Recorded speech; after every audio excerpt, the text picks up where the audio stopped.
Hello everyone, I am Ahmedcan Abdimit. I am an ethnic Uyghur. This is a very important message to human rights organizations and to the world.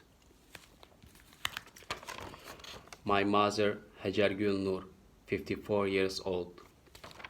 She is a housewife. She hasn't been involved in anything illegal. She was taken away to China's so-called re-education campus in November 2017 and stayed there for more than a year after she was sentenced to 19 years prison without any reason.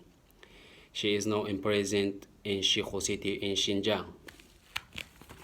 My brother-in-law, Ilyas Tursun, 30 years old. He also was sentenced to 19 years prison. He is innocent. He is imprisoned in Shiko City in Xinjiang now.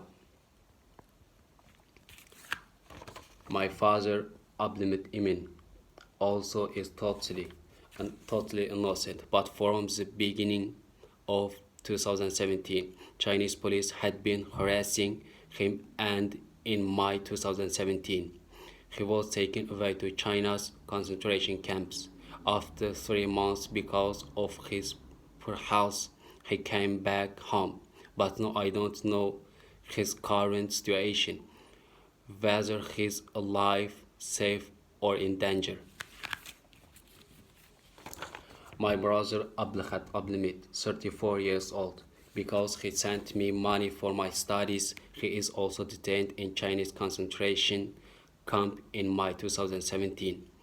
There he suffered physically and opposition. Now he is at home, but his life is still in danger. My family has 6 people: father, mother, brother, and 3 sisters. I have lost contact with all of them. My family lives no number 14 Bayandai Town, Gulja City in Xinjiang Uyghur Autonomic Region. Please help me save my family members' lives. Thank you.